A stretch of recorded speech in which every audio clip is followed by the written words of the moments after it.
14 laps down. But he has picked up a lot of positions since he went back out there. He's being shown right now a couple of positions ahead of Jeff Gordon. But go, go, go, go, go, go.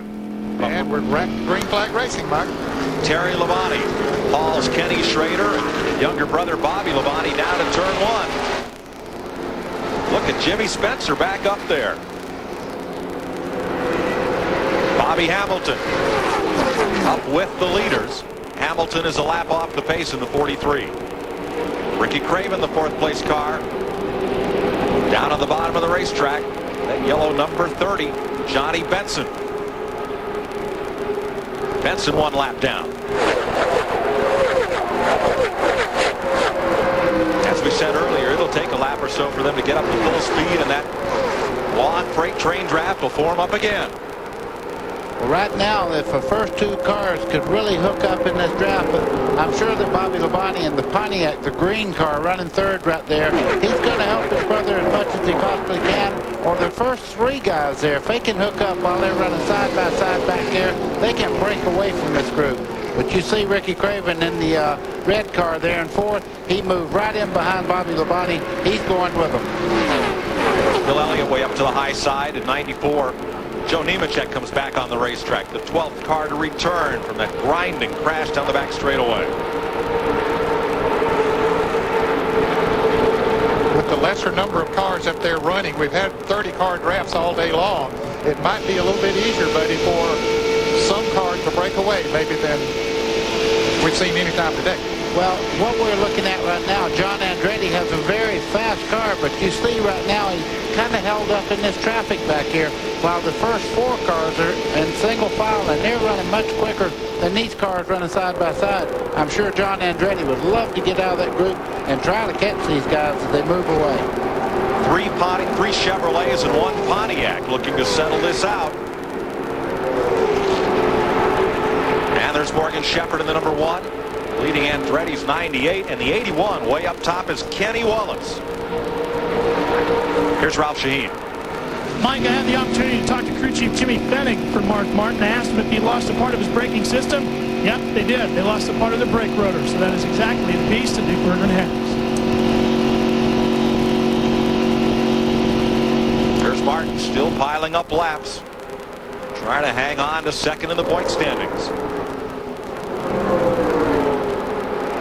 Now these 2 cars right there are a lap down, the 43 of Bobby Hamilton and the 30 cars you mentioned a moment ago of Johnny Benson, but they're hanging right in there with the leaders. And Morgan Shepherd with that Pontiac on the right side of your screen, the yellow car, trying to haul John Andretti and Kenny Wallace back up to the leaders, and Bill Elliott has not been able to break out of that group. Well, what he's doing now, he's running a very, very high line, Bill Elliott is, just behind this group here. You see that red car there with the big M on the front of it? That's Bill Elliott. He's running a groove that nobody else is running right now. Very, very high, and he's picking up position after position as they start off in the corner. Steve Grissom trying to run a couple of laps, but he's cut down the left front tire. Too much fender interference. He was part of that big wreck. And Dale Earnhardt now comes back out on the racetrack. It's a big roar from the crowd. Daytona deja vu. There's Earnhardt. No bumper cover, little sheet metal, a lot of new suspension parts.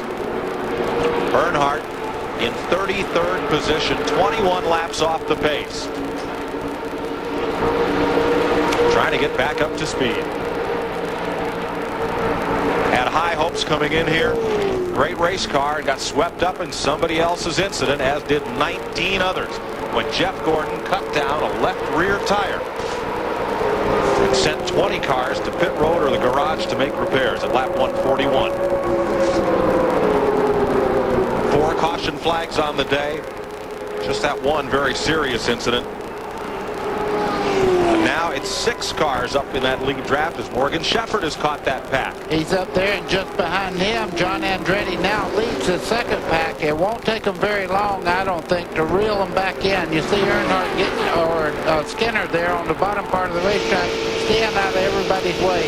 Damaged cars, they don't want to get up there and create a problem for these guys. When I'm corrected, that was Benson that caught the lead pack. He's a lap down.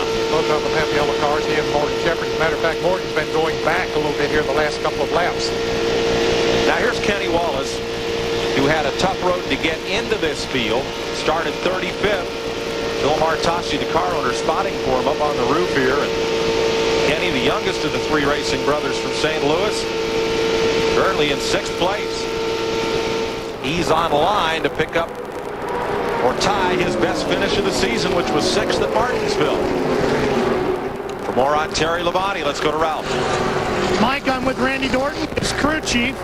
Randy, now that we're down to the final 20-plus laps of this thing, and you're up front, what's your strategy going to be to the end? And is it going to include Ricky Craven, your teammate? Well, obviously it includes Ricky for sure, because that's right, he is our teammate, and you definitely need a teammate at this racetrack.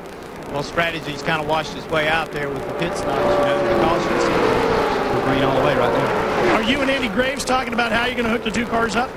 Absolutely, we've talked. Want to tell me what you're going to do? Well, they're going to work together just as best we can, along with those other Chevrolets.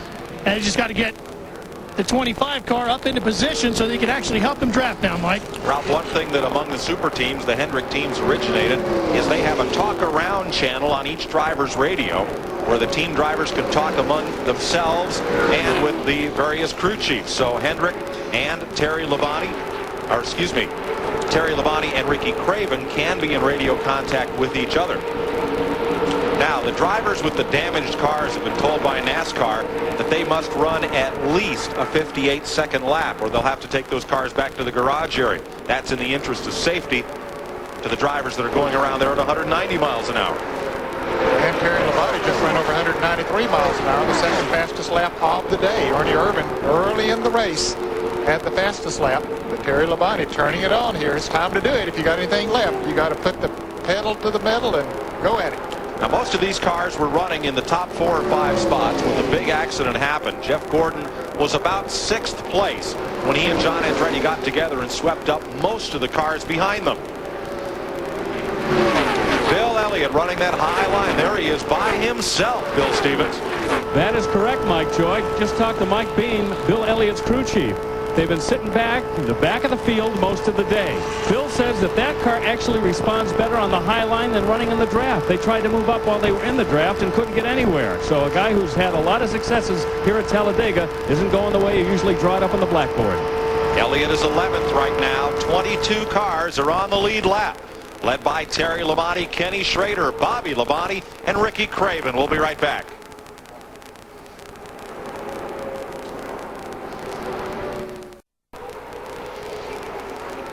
Talladega, the late season race that's known for its dark horse winners. And right now only 2 drivers in the top 10 have been to victory lane this year. John Andretti running in 5th, and Ernie Irvin, who's in 6th. Look at that front 4. Terry Labonte, Kenny Schrader, Bobby Labonte, and Ricky Craven. They're all looking for their first win of the year. Ricky Rudd is back in the run number 10. And Mike Skinner, the rookie, also returned. But of those drivers, only 2 in the top 10 have won this year. Terry Labonte's led at least 3 times today. Lake Speed returns to the race. So more than half of the damaged cars. Darrell Waltrip is back out, and so is Steve Grissom. Not much left of those cars, but they're back in the show. Mike, you look in second place there at Schrader. He hadn't won since 1991. You know he wants to win badly for Andy Petrie, who used to be the crew chief for Dale Earnhardt. Now look down the left side of the screen. Earnhardt and Mark Martin drafting along. Neither of those cars have much aerodynamics at all, but they're trying to run up laps. And coming out of the garage area and to his pit stall, Jeff Gordon comes on to pit road. The man who would be champion, the point standing leader. Ray Evernham and crew taking off all the front end sheet metal. He's in 36th place as he comes back on the speedway.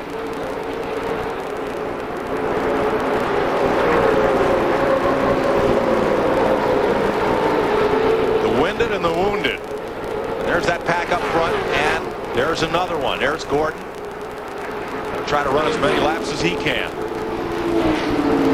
Salvage what he can of what was a 125-point lead when he came into the day. This is all the result of a crash at lap 140 when Jeff Gordon cut down